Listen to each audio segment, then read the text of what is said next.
20 de julio de 1944. En algún punto sobre Brandeburgo, Alemania, un piloto de la Luftwaffe aprieta el gatillo. Sus proyectiles de cañón atraviesan el fuselaje de una fortaleza volante B-17 a 8.500 metros de altitud. El bombardero explota en una bola de fuego que ilumina el cielo matutino como un segundo sol. Los restos ardientes caen en espiral. 10 tripulantes estadounidenses han desaparecido en menos de 3 segundos. El piloto alemán vira bruscamente a la izquierda, ya buscando su próximo objetivo, ya seguro de una cosa por encima de todo. El cielo sobre Alemania pertenece a la Luftwaffe. Siempre ha pertenecido a la Luftwaffe. Siempre pertenecerá a la Luftwaffe.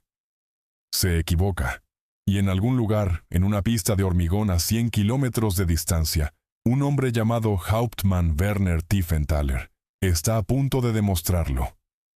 Tiefenthaler no es un héroe, no es un as famoso, no tiene carteles de propaganda, ninguna película de Hollywood, ningún capítulo en libro de historia alguno que hayas leído. Es piloto de pruebas, un mecánico con alas, un hombre cuya carrera entera se construye alrededor de escribir fríos informes técnicos sobre los aviones de otras personas. Por cualquier medida de celebridad en tiempos de guerra, es nadie. Pero lo que está a punto de hacer en los próximos 47 minutos destrozará todo lo que el alto mando alemán cree sobre la guerra aérea. Subirá a un avión enemigo. Lo llevará hasta sus límites absolutos. Y cuando aterrice, el informe que presente será tan devastador, tan brutalmente honesto, que los oficiales superiores de la Luftwaffe lo leerán y permanecerán en silencio durante mucho tiempo. Los números contarán la historia. 715 kilómetros por hora. Techo de 12.000 metros. Radio de combate de 1.210 kilómetros. Triple alcance que el mejor caza alemán. Esos números no son posibles. Según la teoría aerodinámica alemana, esos números no pueden existir en una sola célula. Sin embargo, aquí está, sentado en la plataforma de la instalación de pruebas de Rechlin, con cruces de la Luftwaffe pintadas apresuradamente sobre marcas estadounidenses descoloridas. La prueba de que existen. Esta es la historia del día en que Alemania voló su propia sentencia de muerte. Para entender hacia qué camina Tiefenthaler esa mañana de julio, necesitas comprender cómo se veía la guerra aérea sobre Europa en 1944. Porque la historia oficial y la historia real son dos cosas muy diferentes. La historia oficial dice que la Luftwaffe está luchando heroicamente contra números abrumadores. La maquinaria de propaganda produce historias de valientes pilotos alemanes defendiendo la patria contra incesantes ataques de bombardeo aliados. Hay verdad en esto. Los pilotos alemanes están volando con coraje extraordinario. Están muriendo en números extraordinarios. Lo que la propaganda no menciona es por qué están muriendo. Están muriendo porque los estadounidenses han resuelto un problema que los ingenieros alemanes declararon irresoluble. Desde 1942, los bombarderos estadounidenses B-17 y B-24 han estado golpeando objetivos industriales alemanes desde bases en Inglaterra. Estas incursiones son enormemente costosas. Los interceptores alemanes desgarran las formaciones de bombarderos con fuego de cañón. Los estadounidenses pierden aeronaves por centenares. En una sola incursión sobre las fábricas de rodamientos en Schweinfurt, en octubre de 1943, los estadounidenses pierden 60 bombarderos pesados en una tarde. 600 tripulantes desaparecidos. La incursión es tan catastrófica que los comandantes estadounidenses detienen temporalmente las misiones de bombardeo de penetración profunda por completo. El problema es la escolta. Los cazas estadounidenses no pueden proteger a los bombarderos hasta el objetivo y de regreso. La física, todos están de acuerdo, hace esto imposible. Un caza lo suficientemente pequeño para ser competitivo en combate aéreo no puede cargar suficiente combustible para un viaje de ida y vuelta de 6 horas hasta Berlín. El peso del combustible por sí solo haría al avión demasiado pesado para combatir. Quieres alcance, sacrificas rendimiento. Quieres rendimiento, sacrificas alcance.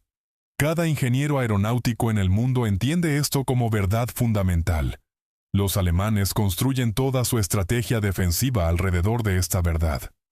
Estacionan sus mejores interceptores en el interior profundo de Alemania, más allá del alcance de las escoltas aliadas. Esperan. Saben que cuando los bombarderos cruzan cierta longitud, los pequeños amigos regresan. Y entonces, comienza la masacre. En 1943, esta estrategia funciona perfectamente. Las pérdidas estadounidenses son catastróficas. Las tripulaciones de bombarderos que vuelan turnos de 25 misiones calculan su probabilidad estadística de supervivencia y encuentran el número aterrador. Algunas unidades pierden más del 100% de sus tripulaciones originales en 6 meses. Nuevas tripulaciones llegan, vuelan algunas misiones, mueren. La matanza es sistemática, predecible y, en términos defensivos alemanes, eficiente. Entonces, algo cambia. En diciembre de 1943, los pilotos de la Luftwaffe sobre Alemania comienzan a reportar algo extraño, algo que no puede estar sucediendo. Cazas de escolta estadounidenses sobre Berlín. Los reportes llegan de múltiples unidades, múltiples altitudes, múltiples días. No existe posibilidad de alucinación masiva. Los pequeños amigos ya no están regresando. Los pequeños amigos están siguiendo a los bombarderos hasta el objetivo. Y entonces los pequeños amigos están matando interceptores alemanes con una crueldad que deja a los pilotos veteranos de la Luftwaffe conmocionados en sus interrogatorios. Ataques de ascenso, ataques en picada, combates de giro a gran altura. El nuevo caza estadounidense los gana todos. Pilotos alemanes que han estado volando en combate desde 1939 están perdiendo contra hombres que nunca han visto antes en un avión que nunca han encontrado antes. Los reportes que llegan al alto mando de la Luftwaffe son urgentes, confusos y profundamente alarmantes. Algunos comandantes los descartan. Los pilotos están alterados, dicen, exagerando, inventando excusas por mal rendimiento. Pero las pérdidas no mienten. Enero de 1944, febrero, marzo. Cada mes, las proporciones de bajas cambian. Cada mes, los pilotos de caza alemanes mueren a tasas que las escuelas de entrenamiento no pueden reemplazar. Cada mes, los bombarderos aliados golpean sus objetivos con creciente precisión y pérdidas decrecientes.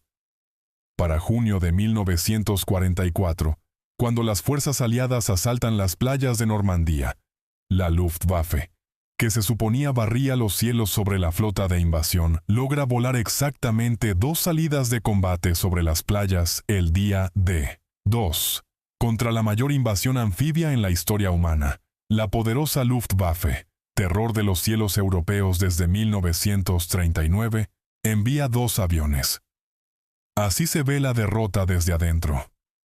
Werner Tiefenthaler ha estado observando este colapso desde su peculiar punto de vista en Rechlin, la instalación de pruebas más secreta de la Luftwaffe, ubicada al norte de Berlín en la región plana de lagos de Brandeburgo.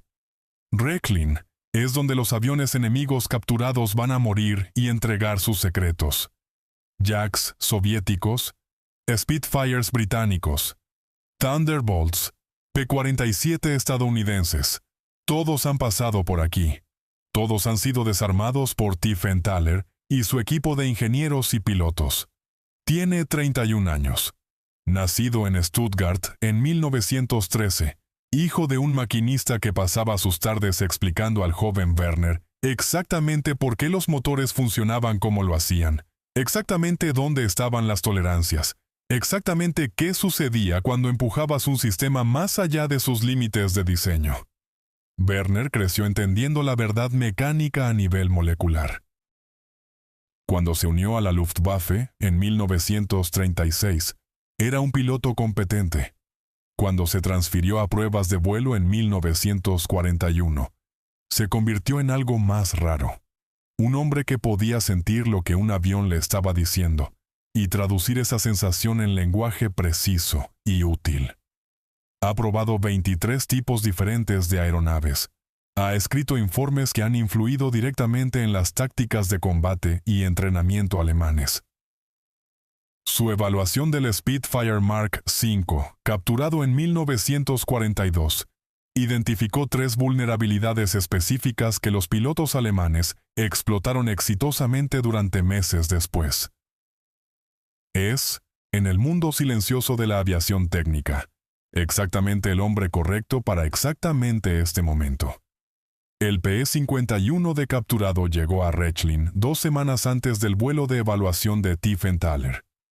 Un piloto estadounidense de 22 años llamado Robert Haskins había estado escoltando una formación de bombarderos cerca de Aachen, cuando su motor Merlin construido por Packard comenzó a toser. Contaminación de combustible, muy probablemente de un tanque externo de lanzamiento comprometido. Haskins llevó el avión moribundo hasta un campo cerca del pueblo. Aterrizaje de panza con precisión de manual. El gran caza se deslizó hasta detenerse en un campo de trigo de un granjero, con sorprendentemente poco daño estructural. Tropas terrestres de la Wehrmacht aseguraron el sitio en minutos.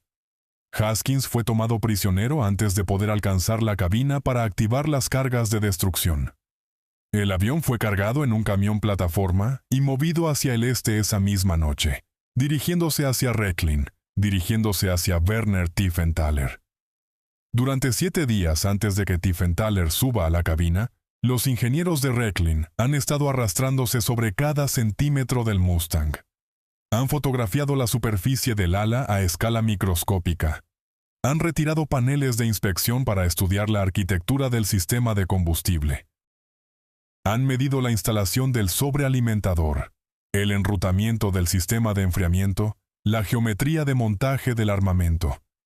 Han documentado todo en un informe técnico preliminar que alcanza las 140 páginas. El informe es lectura profundamente incómoda para hombres que creen en la superioridad técnica alemana. El ala de flujo laminar, un concepto aerodinámico que los diseñadores alemanes entienden teóricamente, pero nunca han implementado exitosamente en producción, está aquí frente a ellos, mecanizada y ensamblada con tolerancias que la manufactura alemana no puede lograr consistentemente.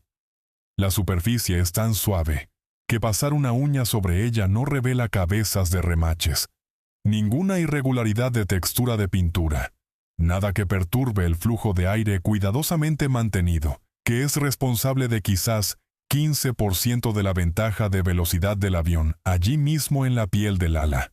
El sobrealimentador es una obra maestra. 2 etapas, 2 velocidades, gestionado automáticamente, manteniendo la potencia de salida a altitudes donde los sobrealimentadores alemanes de una sola etapa comienzan a perder su lucha contra la atmósfera cada vez más delgada. Los ingenieros alemanes rodean este componente repetidamente en sus notas. Saben cómo funciona, saben por qué funciona, saben que no pueden construirlo a escala, pero todo esto es ingeniería sobre papel. Lo que Tiefenthaler está a punto de proporcionar es algo diferente. Está a punto de responder la pregunta que más importa. ¿Realmente vuela tan bien como afirman los informes de combate? ¿Es el Mustang genuinamente superior? ¿O simplemente está encontrando pilotos alemanes que han sido desgastados por 3 años de desgaste, volando aviones mecánicamente marginales, sobreviviendo con 30 horas de entrenamiento de vuelo, cuando sus oponentes estadounidenses tienen 10 veces eso? Existe enorme presión institucional, aunque nadie lo dice explícitamente, para que la respuesta sea la segunda. Tiefenthaler es consciente de esta presión. Ha sido consciente de ella desde que recibió sus órdenes. También es consciente de que toda su identidad profesional está construida alrededor de ignorarla. Sube al ala. Se desliza dentro de la cabina. El asiento lo golpea primero. Está posicionado más alto que cualquier cabina de caza alemán, dando una sensación inmediata de estar sentado encima del avión en lugar de dentro de él. Luego la cubierta. Una pieza de plexiglas curvado, sin marcos, sin interrupción estructural. Puede ver en todas direcciones. Gira la cabeza a la izquierda y allí está el horizonte. Gira a la derecha y allí está de nuevo. Mira detrás de él y puede ver toda la sección de cola claramente. En su Focke-Wulf 190, los pesados marcos de la cubierta crean puntos ciegos lo suficientemente grandes para ocultar un avión atacante. Aquí no hay ninguno. Estudia el panel de instrumentos con las etiquetas traducidas. El acelerador en el lado izquierdo requerirá ajuste. Los cazas alemanes lo ponen a la derecha. Pero en minutos de familiarización, se da cuenta de que el diseño tiene su propia lógica. Una lógica construida alrededor de la suposición de que el piloto debería gastar su energía mental luchando, no gestionando el avión. La hélice de velocidad constante maneja sus propios ajustes de paso. El sistema de combustible se equilibra solo. El sobrealimentador cambia automáticamente entre velocidades a medida que cambia la altitud. La tripulación de tierra toma posición. Están usando combustible de aviación estadounidense, capturado almacenado de depósitos de suministro, capturados en Francia. Nadie está seguro de que el motor arrancará en el primer intento. Tiefenthaler sigue la lista de verificación de arranque traducida. Mezcla rica, acelerador abierto, magnetos encendidos. Presiona el arrancador. El Merlin enciende en la segunda rotación. El sonido llena el área de dispersión.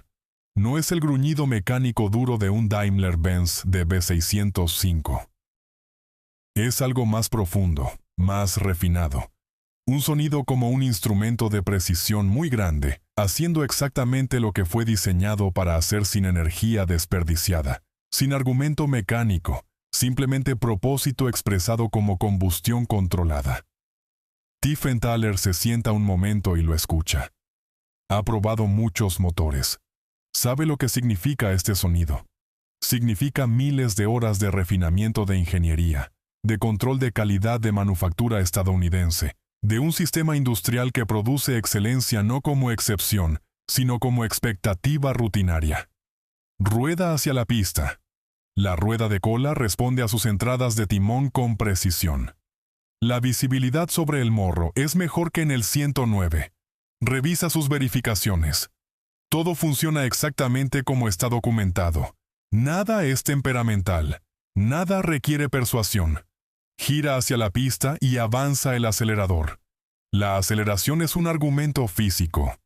El Mustang no construye velocidad de la manera en que los cazas alemanes construyen velocidad, a través de una sensación de poder siendo aplicado contra resistencia, del avión trabajando para convertir empuje en velocidad.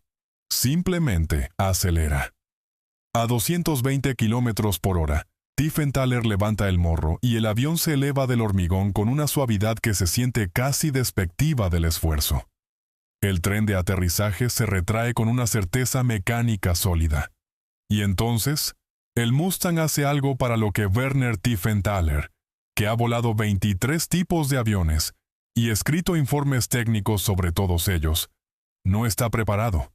Continúa acelerando como si el acto de dejar el suelo hubiera eliminado el último obstáculo entre el motor y su verdadero propósito.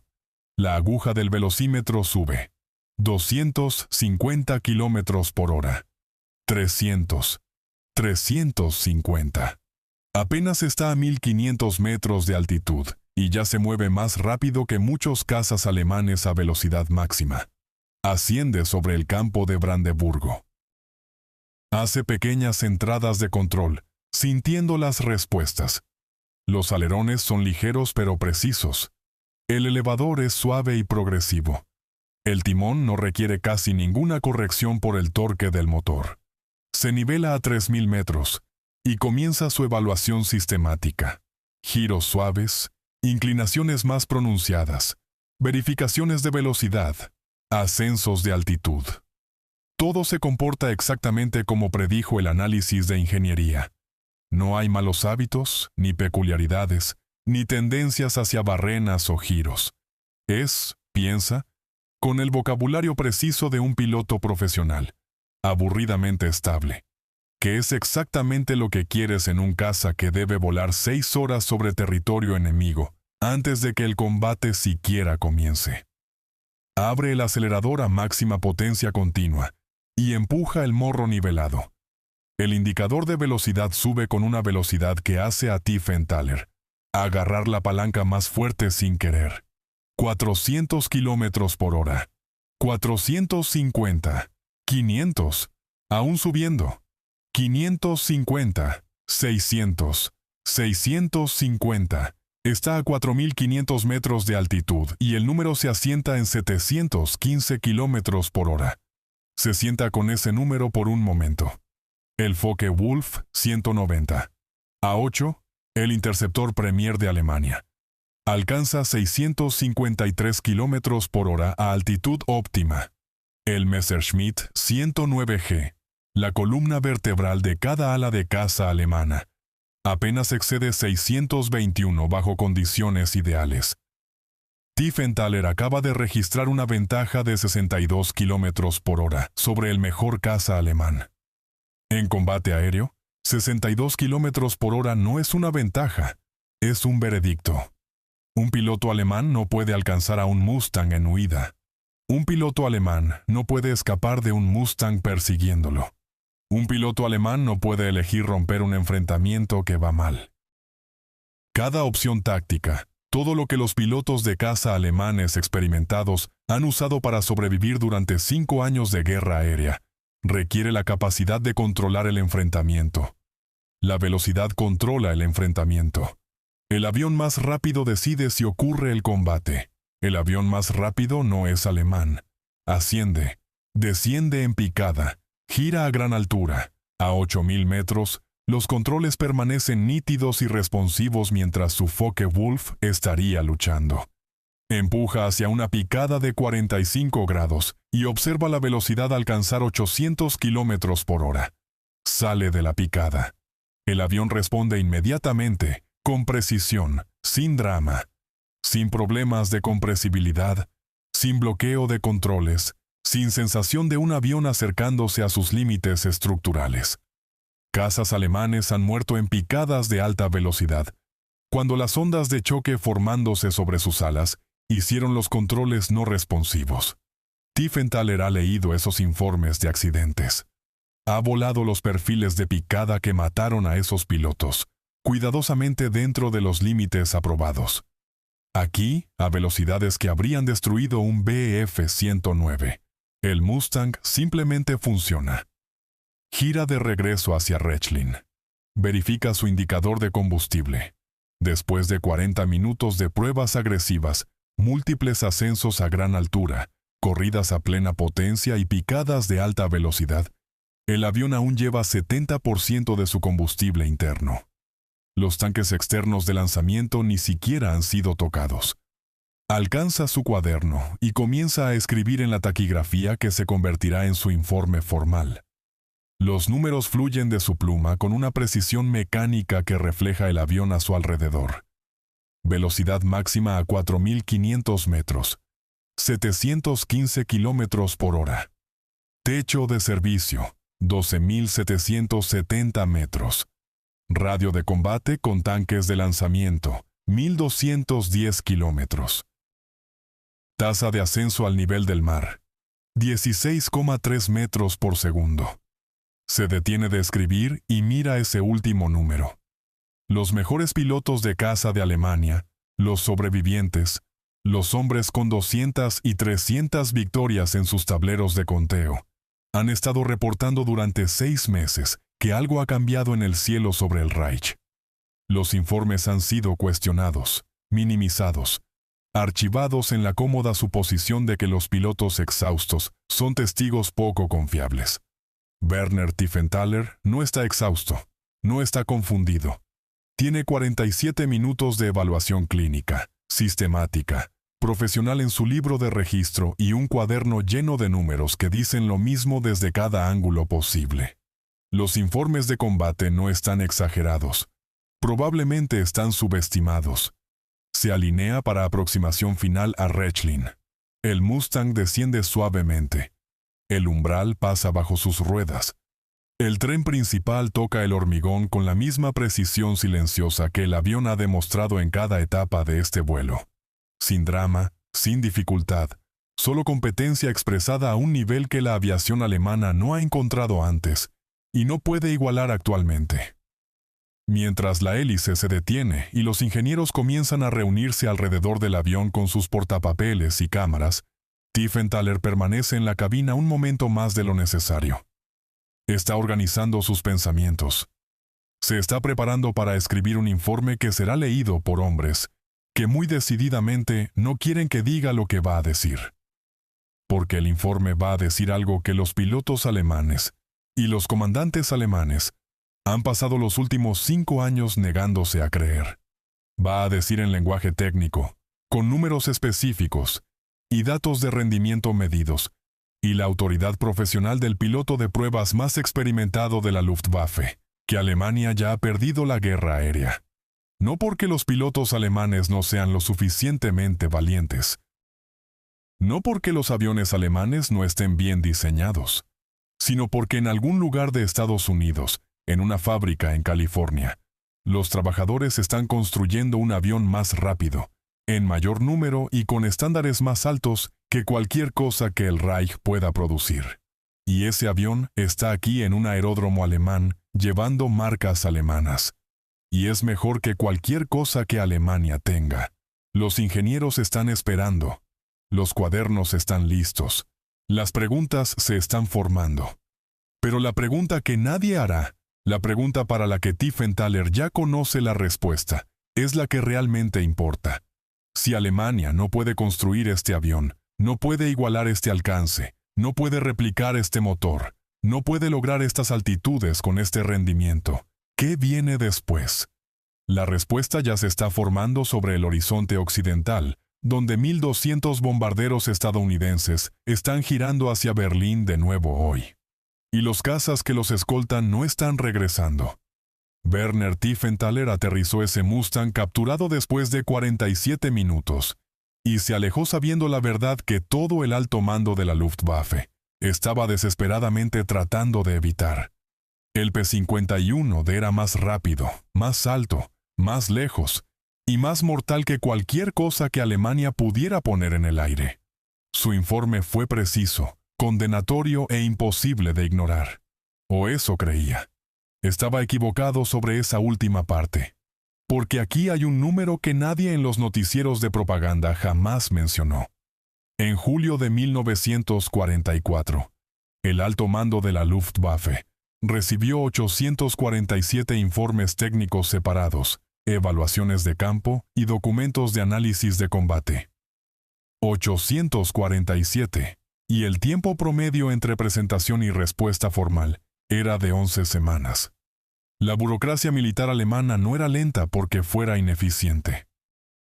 Era lenta porque reconocer malas noticias requería coraje que la institución había sistemáticamente eliminado de sus oficiales superiores durante 12 años de gobierno nazi.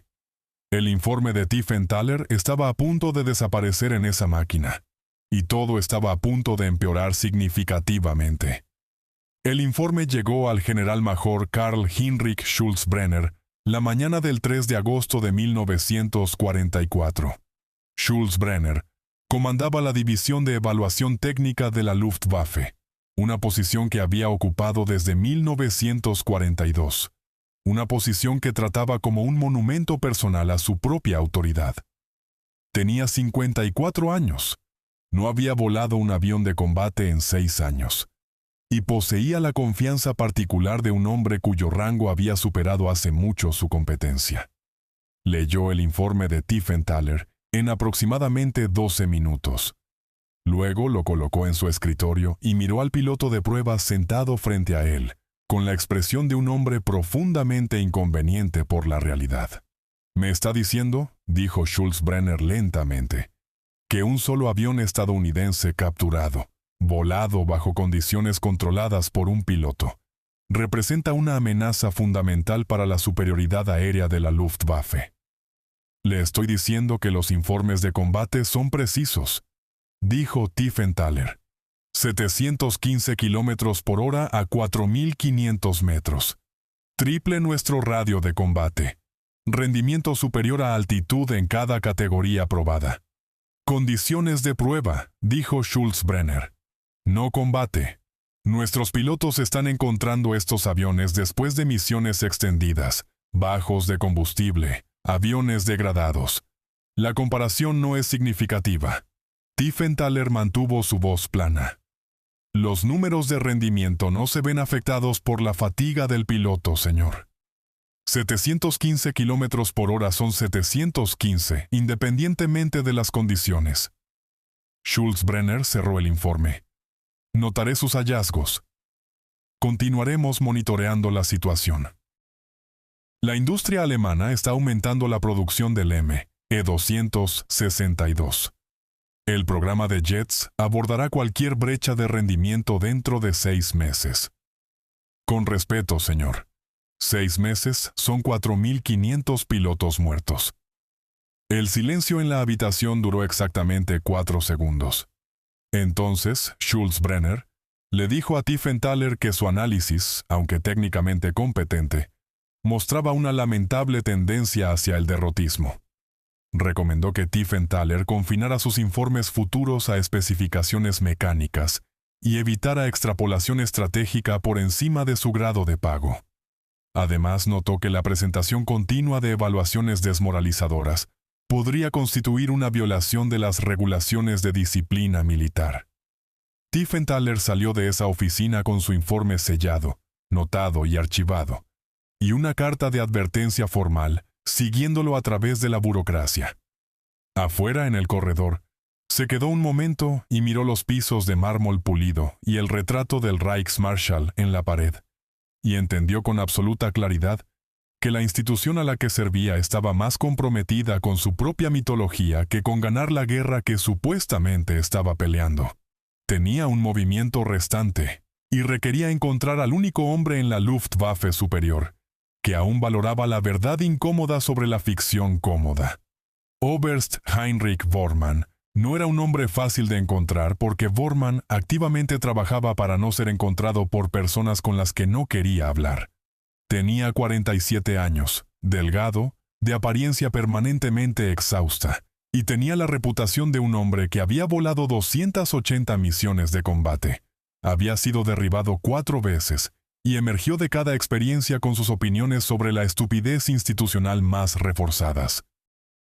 Actualmente comandaba un grupo de evaluación de cazas que técnicamente reportaba a la división de Schultz-Brenner, pero operaba con el tipo de independencia práctica que solo la genuina credibilidad de combate puede comprar.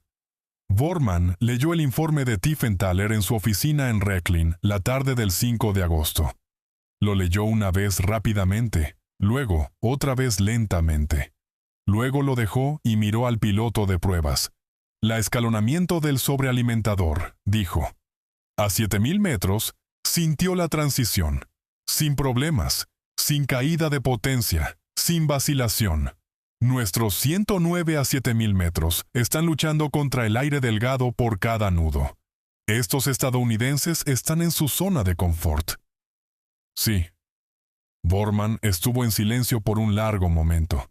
Luego dijo algo que Tiefenthaler no había esperado de un hombre de su rango. Lo sé. Lo he sabido desde febrero. He estado tratando de que alguien escuche durante 5 meses. Se levantó y caminó hacia su ventana. Schultz-Brenner enterró 3 informes previos. 2 de comandantes de primera línea, 1 del personal de Galland. Los números son consistentes. El Mustang es todo lo que documentaste. Se volvió. Aquí está lo que puedo ofrecerte. Una demostración formal, oficial, documentada por oficiales lo suficientemente superiores como para que los resultados no puedan ser enterrados administrativamente. Puedo arreglarlo para el 14 de agosto. 10 días. ¿Cuáles son las condiciones? Evaluación de rendimiento contra un Focke-Wulf 190, A8 y un 109 G6. Corridas de altitud, corridas de velocidad, recuperación de picadas, rendimiento de giro. 4 oficiales superiores presentes, incluyendo 2 del comando de cazas. Los resultados van directamente a Jagdfliegerführer Reich, evitando la división de Schultz-Brenner completamente. ¿Y si los resultados confirman lo que dice mi informe? La expresión de Bormann no cambió. Entonces tenemos 10 días para prepararnos para la demostración de vuelo más importante en la historia de la aviación alemana. Y si tienes razón, y creo que la tienes, tenemos aproximadamente 6 meses antes de que la información deje de importar, porque no habrá combustible para volar nada. Los 10 días se movieron a 2 velocidades diferentes simultáneamente. La logística se movió con lentitud dolorosa. El Mustang capturado requería una inspección mecánica completa. El Packard Merlin estaba funcionando ligeramente rico y necesitaba ajuste del carburador. El suministro de combustible estadounidense en Rechlin estaba limitado a 800 litros, suficiente para la demostración con una reserva mínima. Encontrar un Focke-Wulf 190 A y un 109 G6 en condiciones aeronavegables y disponibles para una evaluación comparativa requirió que Bormann llamara a favores de 3 comandantes de unidad diferentes. La preparación política se movió a velocidad aterradora. Bormann informó a los 4 oficiales testigos individualmente. 2 recibieron el informe con interés profesional. 1 lo recibió con visible incomodidad. El cuarto, Generalleutnant Franz Bauer del Jagdfliegerführerreich, escuchó toda la evaluación y luego hizo una pregunta. Si esto es cierto, ¿por qué solo lo estamos escuchando ahora? Bormann lo miró fijamente y no dijo nada. Bauer asintió una vez y dijo que estaría en Rechlin el 14 de agosto de 1944, 06:30 horas. El cielo sobre Brandeburgo está despejado y frío a altitud. Condiciones perfectas de evaluación. 3 aviones están sentados en la plataforma principal de Rechlin. El Mustang con sus cruces de la Luftwaffe. El Focke-Wulf 190 A8 volado por Hauptmann Georg Weller, uno de los mejores pilotos de caza puros en Rechlin. El Messerschmitt 109 G6 volado por Leutnant Dieter Kranz. Joven pero técnicamente preciso. 17 personas están de pie en la línea de observación. 4 oficiales superiores, 8 ingenieros con portapapeles, 3 fotógrafos. Bormann y Schulz-Brenner, quien ha aparecido sin invitación y está de pie ligeramente aparte del grupo, con la expresión de un hombre asistiendo a un funeral que espera sea aburrido. Tiefenthaler se sienta en la cabina del Mustang a las 06:45.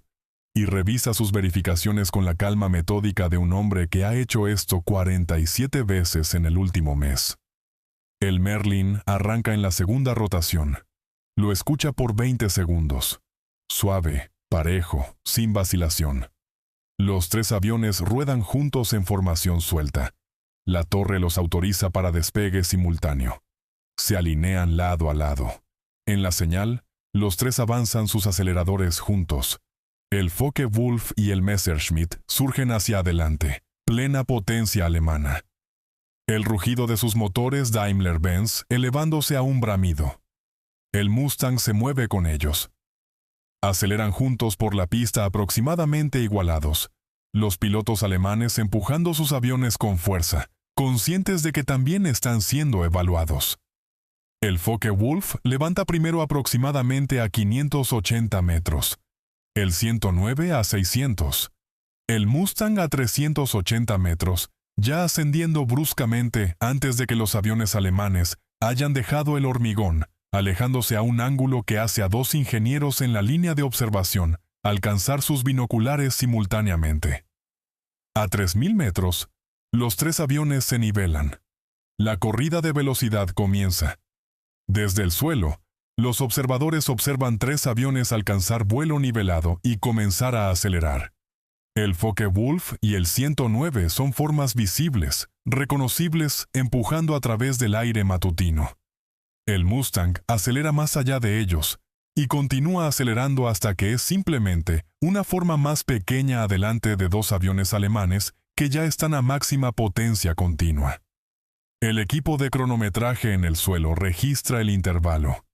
En la marca de 5 kilómetros, el Mustang está 340 metros adelante del Focke-Wulf. A 10 kilómetros, 680 metros. El diferencial de velocidad no es marginal, es categórico. Las corridas de altitud vienen después. Los 3 aviones ascienden simultáneamente desde 3.000 metros. El Focke-Wulf y el 109 ascienden fuertemente a través de 5.000 metros, 6.000.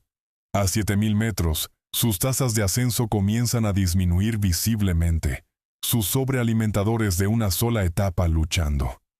El Mustang asciende más allá de ellos, a 7.500 metros, como si el aire más delgado simplemente no fuera un factor relevante. A 9.000 metros, los 2 aviones alemanes apenas están ascendiendo a 2 metros por segundo. El Mustang aún está ascendiendo a 9 metros por segundo, alejándose más arriba de ellos con cada minuto que pasa. El Generalleutnant Bauer observa a través de sus binoculares y no dice nada por mucho tiempo.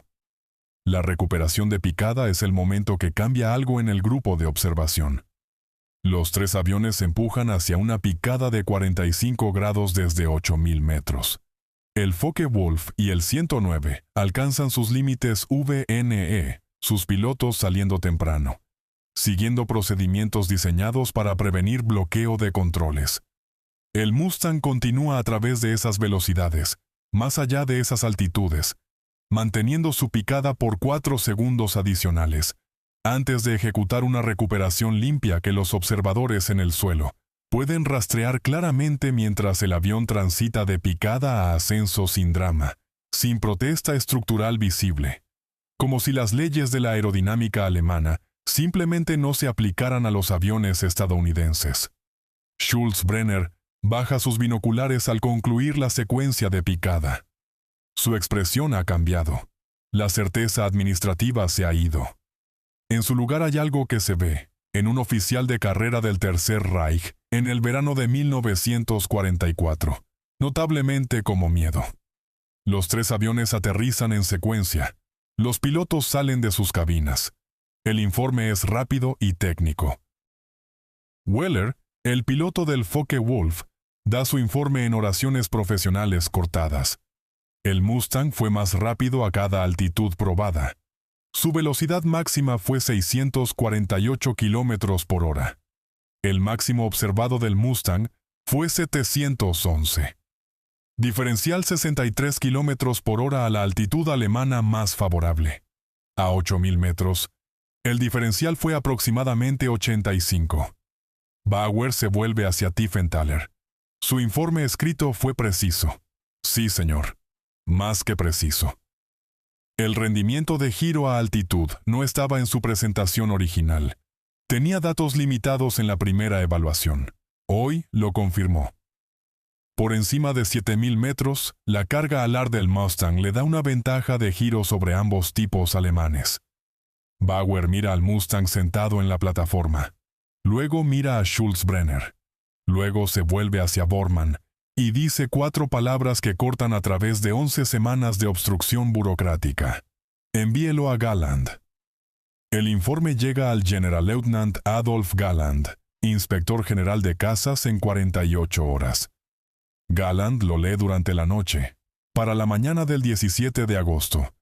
Su oficina está redactando una circular de emergencia a todos los comandantes de Jagdgeschwader en el oeste.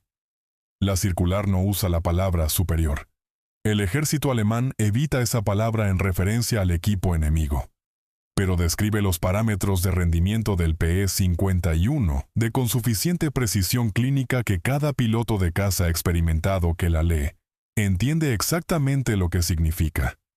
La guía táctica es inmediata y específica.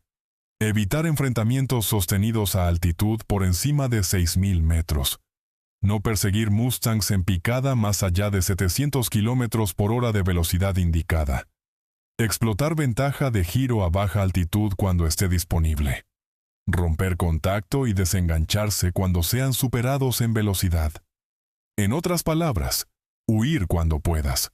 Luchar solo cuando la geometría te favorezca.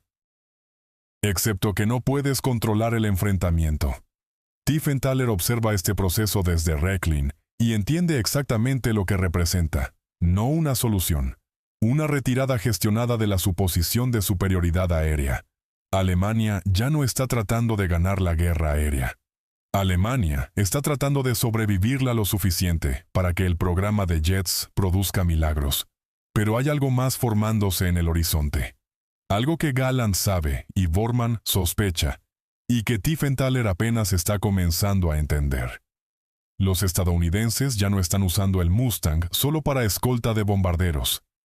En septiembre de 1944, los grupos P-51 comienzan a volar un nuevo tipo de misión.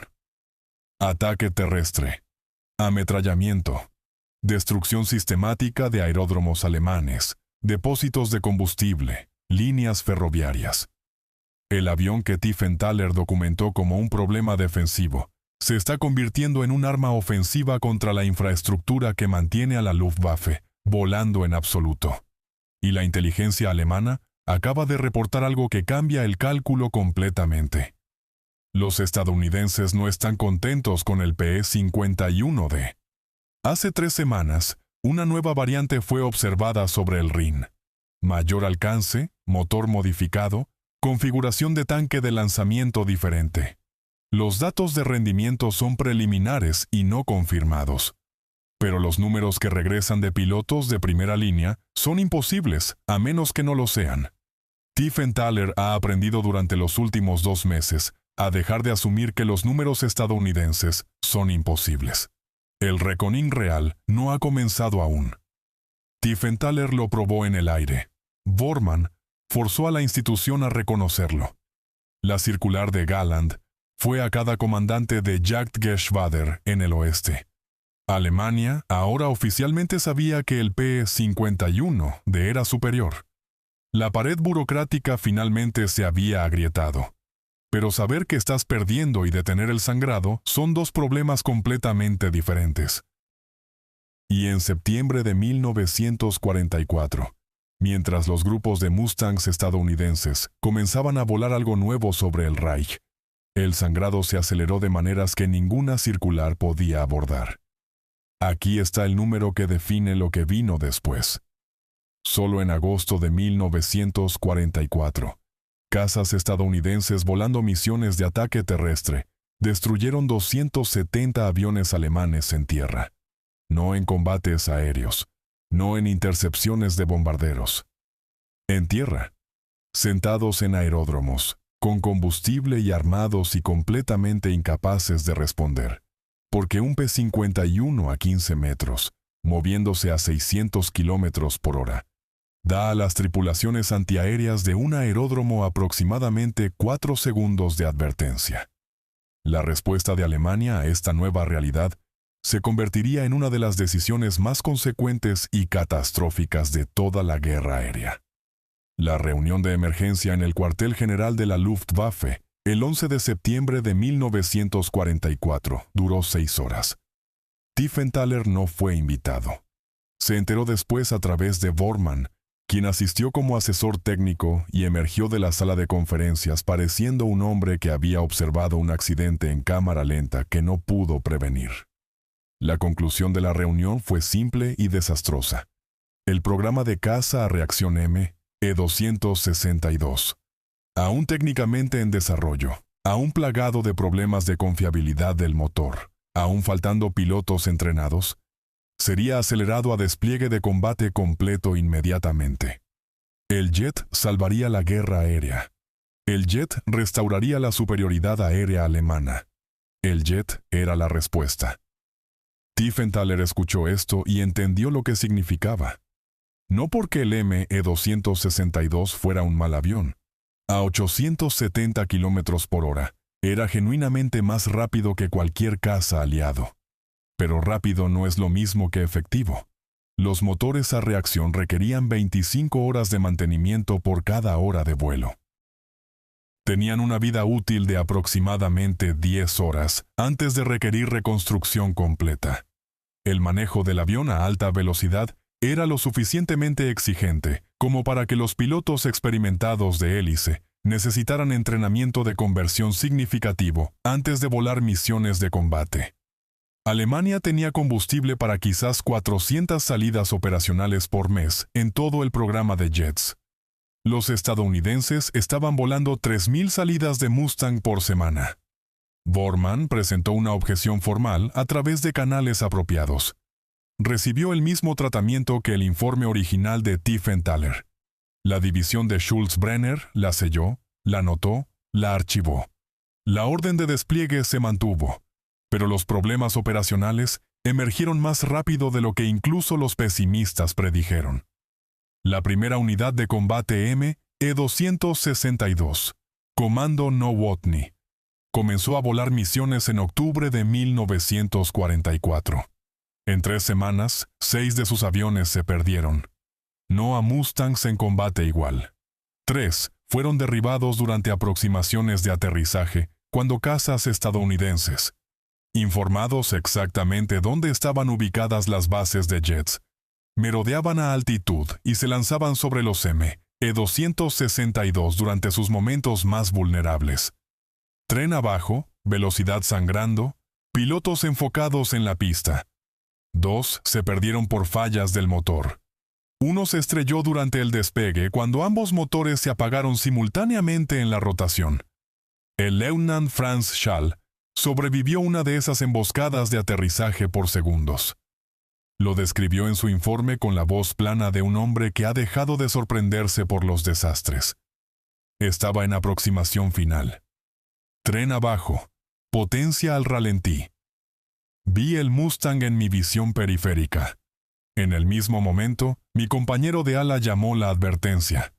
Empujé ambos aceleradores hacia adelante. Los motores a reacción toman 8 segundos para acelerarse desde ralentí. Tenía 4 segundos antes de que abriera fuego. Las matemáticas no estaban a mi favor.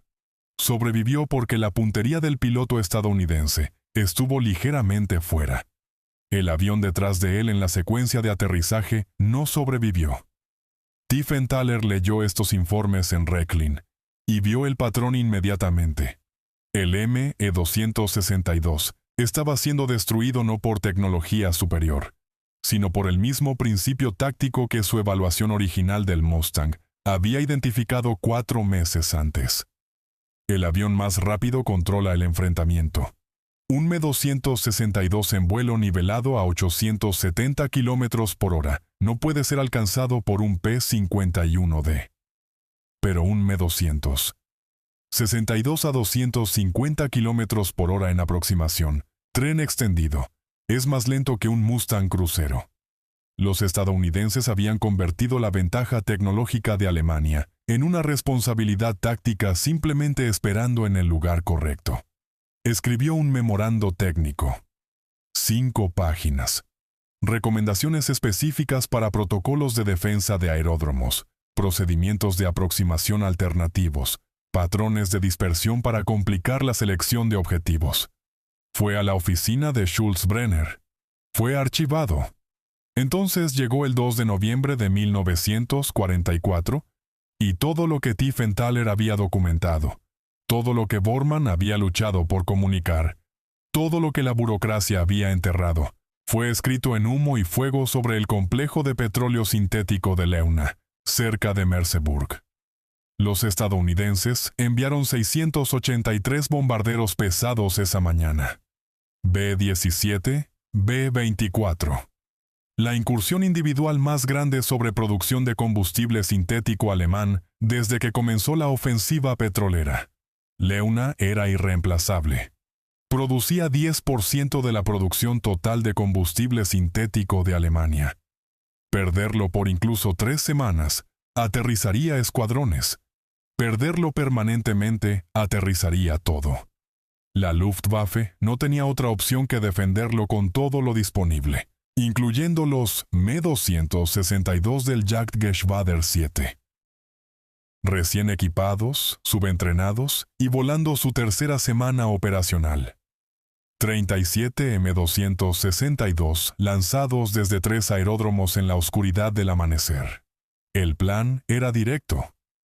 Golpear las formaciones de bombarderos antes de que la escolta de Mustang pudiera intervenir, luego ascender usando la velocidad del jet para escapar de la persecución. Limpio, rápido, letal. El plan duró 12 minutos. 356 P-51 de 4 grupos de cazas ya estaban a altitud, No habían llegado con los bombarderos. Habían llegado 30 minutos temprano, divididos en dos capas.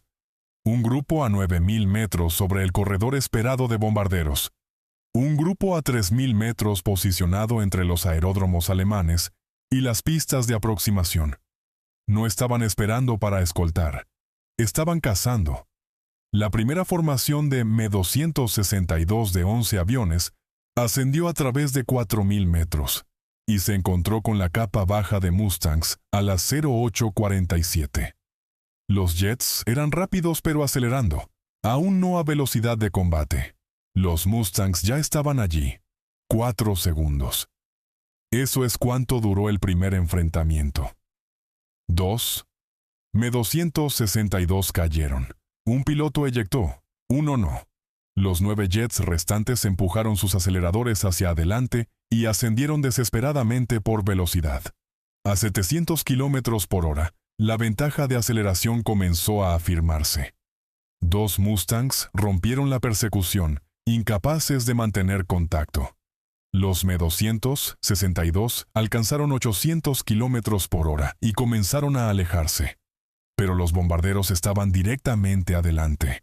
Los 9 jets hicieron su corrida de ataque, armas disparando, cohetes soltándose de los bastidores bajo las alas. 2 B-17 recibieron impactos. Uno cayó de formación, arrastrando humo. Los Me-262 relampaguearon a través de la formación en 5 segundos y estaban 3 kilómetros adelante antes de que los artilleros del B-17 pudieran rastrearlos. La velocidad los salvó de los bombarderos. La velocidad no pudo salvarlos de los Mustangs esperando del otro lado. El grupo de cobertura alta se había reposicionado durante la corrida de ataque. No habían perseguido los jets adentro. Habían calculado dónde estarían los jets cuando la corrida de ataque terminara. Cuando los Me-262 salieron de su pasada de fuego, aún rápidos pero comenzando a perder energía en el giro ascendente, 3 vuelos de Mustangs ya estaban allí. En 4 minutos de combate sobre Merseburg, 7 Me-262 fueron destruidos. El Jagdgeschwader 7 perdió casi 20% de su fuerza operacional antes de las 9:15. El complejo de Leuna fue bombardeado con precisión. La producción se detuvo por 19 días. Los 2 B-17 perdidos al ataque de jets fueron los únicos bombarderos pesados que no regresaron a Inglaterra. El informe posterior a la acción del 357º Grupo de Cazas describió el enfrentamiento con llaneza estadounidense. Aviones a reacción enemigos demostraron alta velocidad en vuelo nivelado. Fueron efectivamente contrarrestados posicionándose antes de sus corridas de ataque. Recomendamos uso continuado de cobertura de área objetivo a múltiples altitudes, en lugar de escolta cercana. Tiefenthaler recibió una copia de este informe a través de la red de Bormann 3 días después. Leyó la recomendación táctica y la reconoció inmediatamente. Era exactamente lo que su evaluación original del Mustang había descrito. El avión más rápido controla el enfrentamiento. Los estadounidenses habían aprendido esta lección. Alemania había pagado para enseñársela. Los números de noviembre contaron la historia con aritmética brutal. En 30 días de combate, las unidades Me-262 volaron 402 salidas y reclamaron 45 aviones aliados destruidos. Durante el mismo periodo, cazas estadounidenses volando misiones de ataque terrestre y escolta de bombarderos destruyeron 312 aviones alemanes, dañaron o destruyeron 47 instalaciones de almacenamiento de combustible y mataron 89 pilotos de la Luftwaffe. La proporción de intercambio, la medición fundamental de eficiencia de guerra aérea, se había desplazado tan lejos a favor estadounidense que el comando de cazas alemán dejó de publicar las estadísticas mensuales internamente. Los números fueron considerados malos para la moral. La respuesta de Galland fue la convulsión burocrática final. El 14 de noviembre, solicitó una reunión formal con Göring y presentó un documento firmado por los ases de combate más condecorados sobrevivientes de la Luftwaffe. un documento conocido después como el Motín de los Haces, exigiendo cambios fundamentales al entrenamiento de pilotos, asignación de combustible y doctrina táctica. El documento fue ignorado. Galland fue relevado de su comando. Los hombres que lo firmaron fueron amenazados con cortes marciales. Tiefenthaler observó esto desde Rechlin y entendió que la maquinaria institucional había alcanzado su fase terminal. Ya no estaba procesando información para tomar mejores decisiones.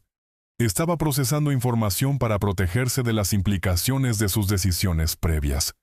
Esto es lo que las burocracias hacen cuando se han quedado sin opciones. Defienden el registro en lugar de corregirlo. Para diciembre de 1944, la instalación de Rechlin había recibido 3 aviones aliados capturados más para evaluación. 2 eran variantes de aviones ya probados. Uno era algo nuevo, un P-51H, célula más ligera, Merlin modificado. Las estimaciones tempranas de rendimiento del equipo de ingeniería sugerían una velocidad máxima de aproximadamente 780 km por hora, a altitud óptima. 70 km por hora más rápido que el modelo D, que Tiefenthaler había volado en julio. Leyó los números preliminares y los archivó en su cajón de escritorio. No tenía sentido escribir un informe de evaluación formal. No quedaba nadie en la cadena de mando capaz de responder con algo excepto otro sello y otra anotación de archivo.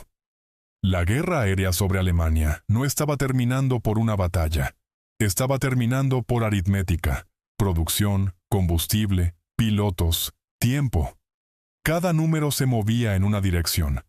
Pero aquí está la pregunta que las historias tácticas y las gráficas de rendimiento y las estadísticas de bajas no pueden responder. ¿Qué pasó con los hombres detrás de los números? ¿Qué fue de Werner Tiefenthaler, el piloto de pruebas que probó la verdad y observó a la institución enterrarla?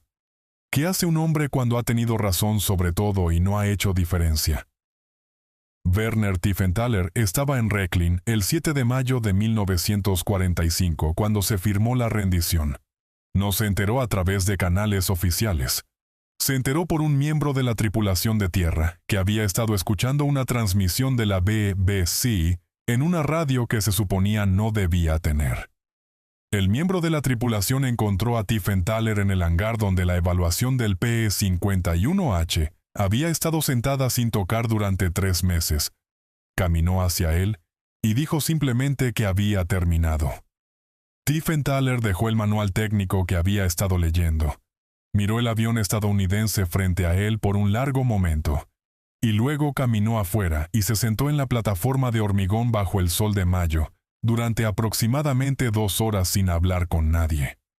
Las fuerzas estadounidenses llegaron a Rechlin 4 días después.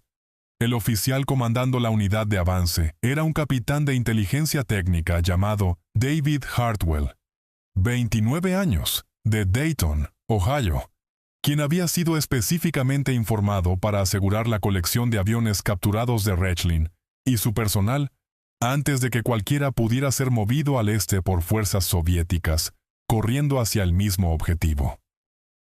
Hartwell encontró a Tiefenthaler en la oficina de registros de la instalación, organizando sistemáticamente los informes de evaluación de los 4 años previos en orden cronológico. Hartwell describiría después la escena en su informe posterior a la acción, con la precisión seca de un hombre entrenado para observar sin interpretar. El sujeto fue cooperativo y aparentemente esperaba nuestra llegada. Había preparado un archivo completo de evaluaciones técnicas, incluyendo la evaluación del P-51 de julio de 1944 y reportes comparativos subsecuentes. Hablaba inglés funcional y solicitó que los documentos fueran transmitidos a autoridades técnicas apropiadas, en lugar de ser destruidos o extraviados. Lo que el informe de Hartwell no capturó fue la conversación que precedió la entrega de documentos. Tiefenthaler tenía una pregunta. La hizo antes de responder cualquiera de las preguntas de Hartwell, antes de proporcionar cualquier información personal, antes de hacer cualquier cosa excepto sentarse frente al oficial estadounidense y mirarlo fijamente. Los pilotos en sus aeródromos, dijo, los que volaron las patrullas permanentes sobre nuestras bases de jets.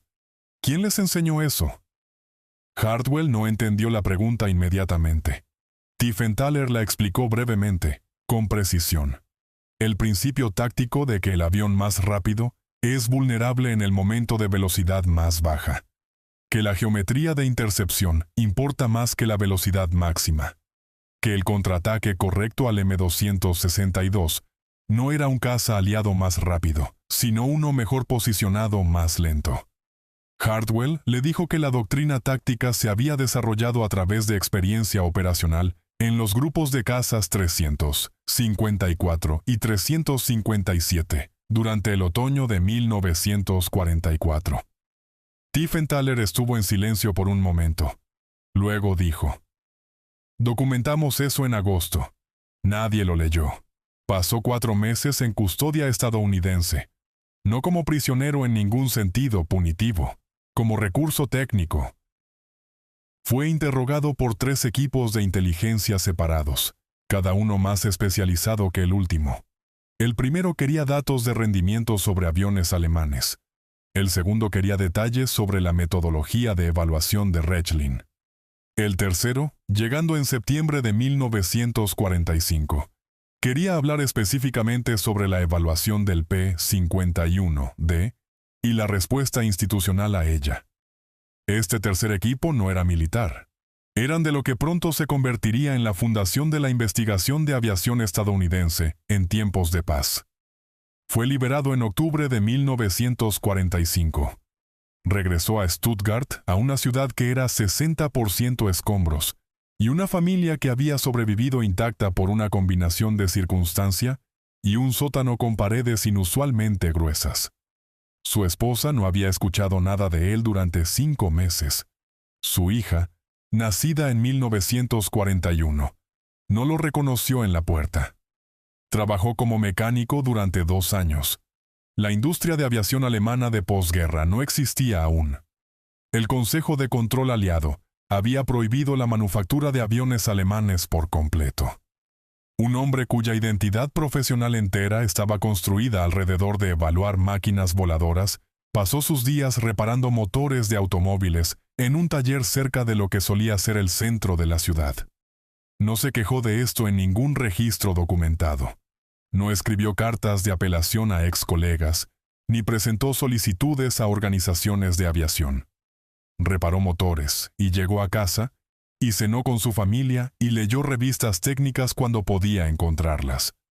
En 1948, cuando las restricciones sobre la aviación alemana comenzaron a aflojarse, recibió una carta de un ex colega de Rechlin que estaba ayudando a establecer lo que se convertiría en el Instituto Alemán de Investigación de Aviación. La carta le ofrecía una posición como consultor de evaluación de pruebas. Aceptó por correo de vuelta el mismo día. Pasó los siguientes 22 años en ese rol. Nunca voló combate, nunca buscó publicidad. Dio exactamente 2 entrevistas a periodistas durante toda su carrera de posguerra. Ambas a publicaciones técnicas de aviación. Ambas enfocadas exclusivamente en metodología en lugar de experiencia personal. El drama institucional, las confrontaciones con Schulz Brenner, la lucha para que la evaluación del Mustang fuera escuchada.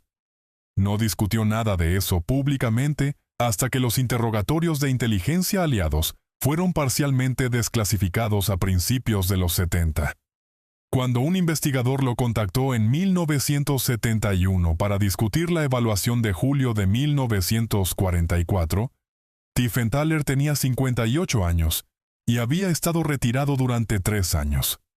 Acordó una entrevista grabada que duró 6 horas a través de 2 días. La transcripción de esa entrevista es uno de los documentos más notables en la historia de aviación de posguerra.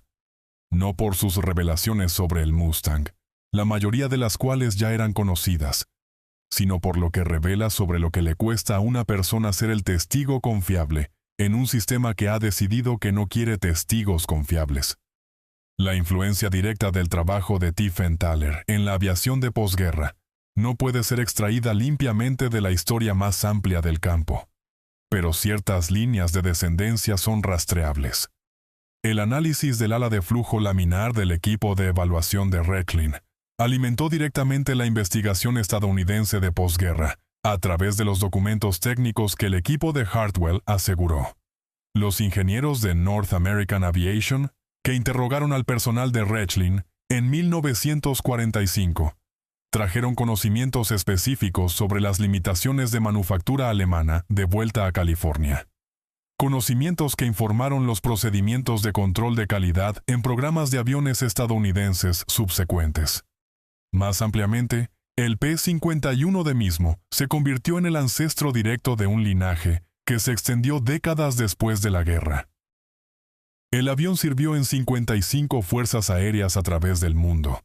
Voló misiones de combate en la Guerra de Corea, donde permaneció competitivo contra oposición de jets tempranos en roles de ataque terrestre. Voló con la Fuerza Aérea Guatemalteca hasta 1972. La última misión de combate operacional P-51 en servicio regular fue volada en 1984 por la Fuerza Aérea de la República Dominicana. 40 años después de que Tiefenthaler lo rodeara en la plataforma de Rechlin y sintiera el ala de flujo laminar con sus yemas de los dedos. La producción total de P-51 alcanzó 15.875 aviones. La campaña de bombardeo estratégico que estos aviones habilitaron destruyó 35% de la producción de combustible sintético alemán para enero de 1945, efectivamente aterrando a la Luftwaffe 6 meses antes de la rendición. Las tripulaciones de bombarderos estadounidenses en 1944 tenían una tasa de supervivencia estadística de 43% cuando volaban sin escolta a objetivos profundos. Con escolta de Mustang, esa tasa subió a 71%. El avión no solo ganó batallas aéreas, hizo la campaña aérea estratégica entera funcionalmente viable. Y al hacerlo, acortó la guerra europea por un estimado de 6 a 8 meses, según análisis estratégicos de posguerra. La tecnología del motor Merlin, que Tiefenthaler documentó en Rechlin, evolucionó en los motores turbohélice Rolls-Royce, que aún impulsan aviones comerciales y militares hoy. Los principios de escalonamiento del sobrealimentador, que lo impresionaron tan profundamente a 8.000 metros, se volvieron fundamentales para el diseño moderno de turbocompresor, en aplicaciones tanto de aviación como automotrices. Puedes encontrar el ADN de ingeniería del avión que voló por 47 minutos en una mañana de julio, en 1944, en los sistemas de gestión del motor de vehículos contemporáneos. Pero aquí está la lección más grande. Y es una que Tiefenthaler mismo articuló en esa entrevista de 1971, con una precisión que sugiere que había estado pensando en ello durante 27 años. Se le preguntó si sentía que el fracaso institucional de la Luftwaffe para responder a su evaluación había sido un síntoma del sistema nazi específicamente, o una tendencia humana más general. Pensó en la pregunta por mucho tiempo antes de responder. Entonces dijo esto: el sistema no falló porque era alemán o porque era totalitario. El sistema falló porque había confundido proteger sus suposiciones con proteger a las personas que dependían de él. Esa no es una enfermedad alemana, esa es una enfermedad institucional. Vive en cada organización que ha existido lo suficiente para tener una reputación que proteger. La industria de aviación escuchó versiones de esta lección repetidamente en las décadas después de la guerra.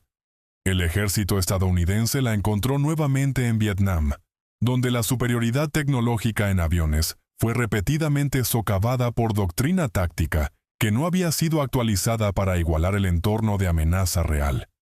El F-4 Phantom, el caza estadounidense más capaz de principios de los 60, fue enviado a combate sin un cañón, porque los diseñadores creían que los misiles habían hecho obsoleto el combate aéreo cercano.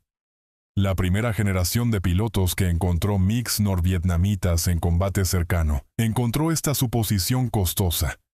La escuela Top Gun de la Marina fue fundada en 1969, específicamente para abordar una brecha de rendimiento que se había desarrollado porque la institución había dejado de cuestionar sus propias suposiciones. El patrón que Tiefenthaler documentó en 1944 no era único a 1944. Es la historia recurrente de lo que sucede cuando el costo de estar equivocado se vuelve demasiado amenazante para reconocer. Ahora, aquí está el detalle que casi nadie conoce, el que cierra el círculo en toda esta historia. En 1973, un museo de aviación alemán en Schleswig-Holstein adquirió un P-51D Mustang de un coleccionista privado estadounidense. El avión fue restaurado a condición aeronavegable durante 3 años. En 1976, el director del museo, consciente de la historia de Tiefenthaler a través de las transcripciones de interrogatorio publicadas recientemente, invitó al piloto de pruebas retirado a asistir a la primera demostración de vuelo público del avión. Tiefenthaler vino. Tenía 63 años. Estuvo de pie en el aeródromo con un pequeño grupo de personal del museo y observó a un piloto que nunca había conocido rodar un P-51 de Mustang hacia la pista y avanzar el acelerador. El Merlin arrancó en la segunda rotación. Tiefenthaler escuchó ese sonido por primera vez en 32 años. El rugido profundo, suave, decidido de un motor diseñado sin compromiso para una sola tarea. El avión aceleró por la pista y se elevó limpiamente a aproximadamente 400 metros. El tren se retrajo con la certeza mecánica que había documentado en sus notas de evaluación. El Mustang ascendió sobre el campo del norte de Alemania y desapareció en la base de nubes, a aproximadamente 2000 metros. El director del museo, de pie junto a él, dijo algo sobre el sonido siendo notable para su edad. Tiefenthaler no dijo nada por un momento. Luego dijo en voz baja que sonaba exactamente igual. Se le preguntó después si quería volarlo. Dijo que no. Dijo que había escrito todo lo que el avión tenía que decirle en julio de 1944. Y no pensaba que un segundo vuelo agregaría algo al registro. Dijo esto sin amargura y sin sentimiento. Lo dijo como un hombre que había hecho las paces con la forma particular de su contribución a la historia, que no fue la contribución de acción o comando o heroísmo, sino la contribución de un hombre que miró una verdad difícil claramente, y la escribió con precisión y siguió escribiéndola incluso cuando la institución la tiró en un cajón. De un piloto de pruebas escribiendo informes que nadie quería leer, volando un avión enemigo capturado en un aeródromo alemán en medio de una guerra perdida, a 15.875 aviones construidos, 55 naciones servidas, una campaña aérea que acortó una guerra mundial, y una lección sobre coraje institucional que el mundo de la aviación aún está aprendiendo. Tiefenthaler nunca recibió una medalla por la evaluación del Mustang. Nunca recibió un ascenso por ello. Lo que recibió fue algo más raro y más duradero. Tuvo razón en el registro de una manera que el tiempo no pudo borrar. La guerra no fue decidida por el piloto más valiente o el arma más poderosa.